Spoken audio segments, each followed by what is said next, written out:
अब हम बात करने जा रहे हैं intrinsic equation of common catenary. पर उससे पहले पिछले लेक्चर में हमने जो भी चीज़ें पढ़ी थी उसको मैं शॉर्ट में रिवाइज करा देता हूँ। पिछले लेक्चर में हमने पढ़ा था कैटेनरी क्या होता है, कॉमन कैटेनरी क्या होता है और कुछ बेसिक डिफिनेशन के बारे में डिस्कस किया था। तो उसी को मैं आपको शॉर्ट में रिवाइज करा देता हूँ। अगर हमारे पास दो अलग अलग पॉइंट हैं और इनके बीच एक यूनिफॉर्म चेन या perfectly flexible string under gravity लटकी हुई है तो इस स्ट्रिंग को या चेन को क्या बोलते थे, कैटेनरी बोलते थे। क्या बोलते थे, कैटेनरी। अब बात आती है कॉमन कैटेनरी क्या होता है।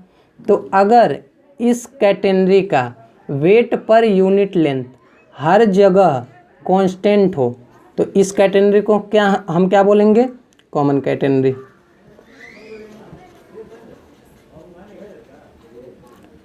अब इस कॉमन कैटेनरी में कुछ बेसिक डिफिनेशन होती थी। जो ए डिस्टेंस आपकी होती थी, ए बी डिस्टेंस, इसको हमने ए बी से डिनोट किया था, इसको हम बोलते थे span of catenary. Span of catenary. यहाँ से जो लोवेस्ट पॉइंट तक डिस्टेंस होती थी, ये पॉइंट डी होता था और यहाँ पे जो लोवेस्ट पॉइंट सी था, इनके बीच जो डिस्टेंस होती थी उसको हम बोलते थे सैग ऑफ कैटेनरी। और ये जो एक्स एक्सिस आपका होता था इसको हम बोलते थे डायरेक्ट्रिक्स ऑफ कैटेनरी। क्या बोलते थे, डायरेक्ट्रिक्स। और जो ये लोवेस्ट पॉइंट आपका सी है उसको हम बोलते थे वर्टेक्स। तो ये हमने पिछले की चीज़ें रिवाइज किया है कि कैटेनरी क्या होता है, कॉमन कैटेनरी क्या होता है और कुछ बेसिक डिफिनेशन कि स्पैन कॉमन कैटेनरी में स्पैन किसको बोलते हैं, सैग किसको बोलते हैं, डायरेक्ट्रिक्स किसको बोलते हैं, वर्टेक्स। और एक और चीज़ हमने डिस्कस किया था एक्सिस ऑफ कैटेनरी। तो ये जो आपका एक कर्व है, ठीक है, यानी ये जो पैराबोला है ये वाई एक्सिस के सिमेट्रिकल है।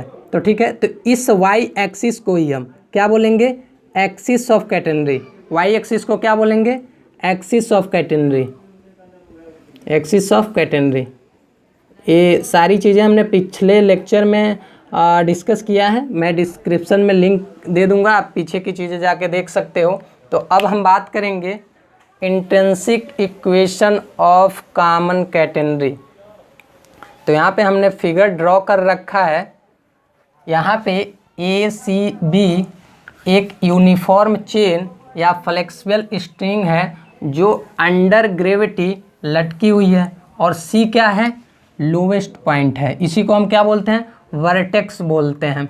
और यहाँ पे हमने स्ट्रिंग पे एक पॉइंट पी लिया है और वहाँ से एक टॉन्जेंट ड्रॉ किया है जो कि एक्स एक्सिस से साई एंगल बना रहा है, ठीक है। और यहाँ पे ये जो लोवेस्ट पॉइंट सी है तो यहाँ पे एक हॉरिजॉन्टली टेंशन लग रहा है। इसको हमने किससे डिनोट किया है, टी नोट से। और यहाँ पे भी एक टेंशन लग रहा है, यहाँ पे हमने पॉइंट पी लिया है तो यहाँ पे भी एक टेंशन टी लग रहा है।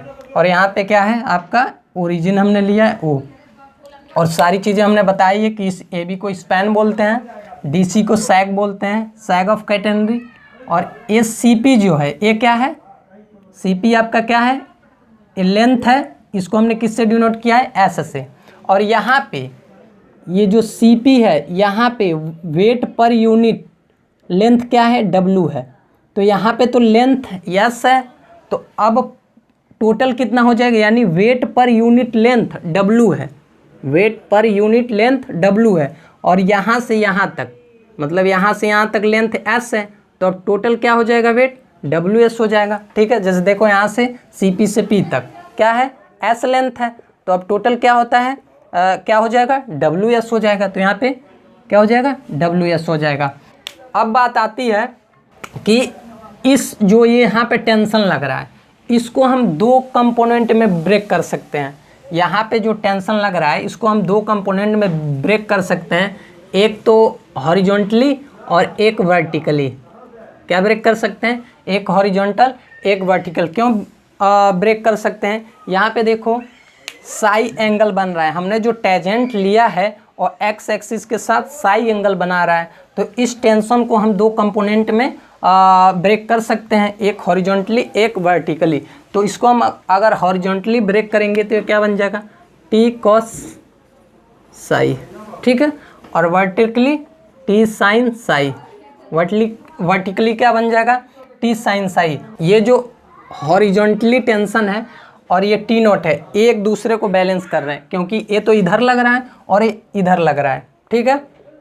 और ये जो वर्टिकली है देखो टी साइन साई, ये इसको बैलेंस कर रहा है, डब्ल्यू एस को बैलेंस कर रहा है। तो अब बात आती है, अगर wait per unit length W है, ठीक है, तो ये सी पी जो है इक्विलिब्रियम में होगा अंडर 3 फोर्स। 3 फोर्स के कारण इक्विलिब्रियम में होगा। तो 3 फोर्स क्या है, पहला फोर्स है देखो the weight WS of the string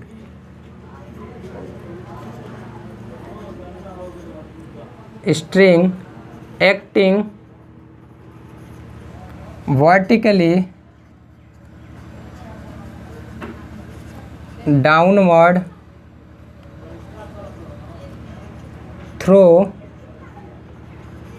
its center of gravity।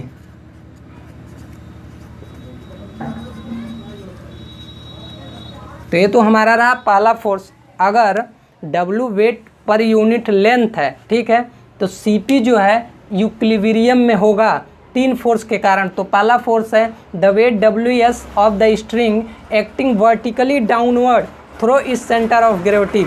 अगला है सेकंड है द टेंशन। अब टेंशन T0 की बात कर रहे हैं, T नॉट जो टेंशन इधर लग रहा है हॉरिजॉन्टल, इसकी बात कर रहे हैं। द टेंशन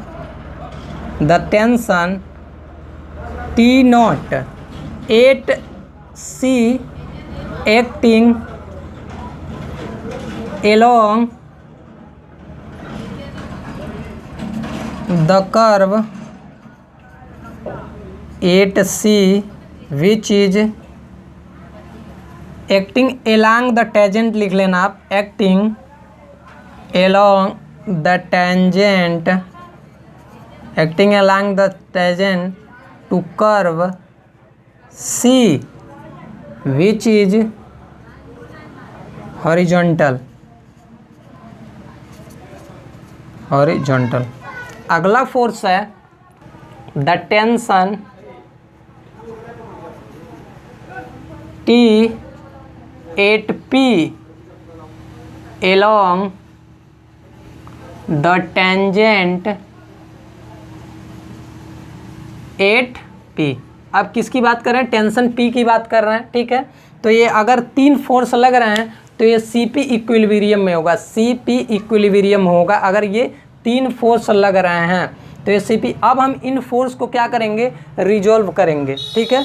इन फोर्स को हम क्या करेंगे, रिजॉल्व करेंगे। तो अब लिखना आप resolving these force horizontally and vertically, ठीक है। अभी हमने हॉरिजॉन्टली और वर्टिकली रिजॉल्व किया था, हॉरिजॉन्टली एंड वर्टिकली। इस टेंशन को हमने क्या किया था, हॉरिजॉन्टली और वर्टिकली रिजॉल्व किया था ऐसे। तो हॉरिजॉन्टली रिजॉल्व किया तो उसको क्या कहते थे, टी कॉस साई, और वर्टिकली किया था तो टी साइन साई, ठीक है।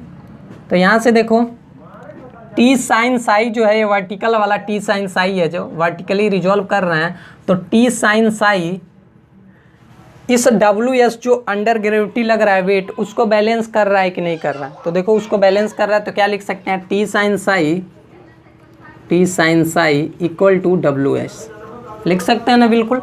अब यहाँ पे देखो, यहाँ पे जो हॉरिजॉन्टली लग रहा था टी कॉस साई, यहाँ पे जो हॉरिजॉन्टली टेंशन इधर लग रहा था, तो ये दोनों एक दूसरे को बैलेंस कर रहे हैं। तो T cos psi equal to T0।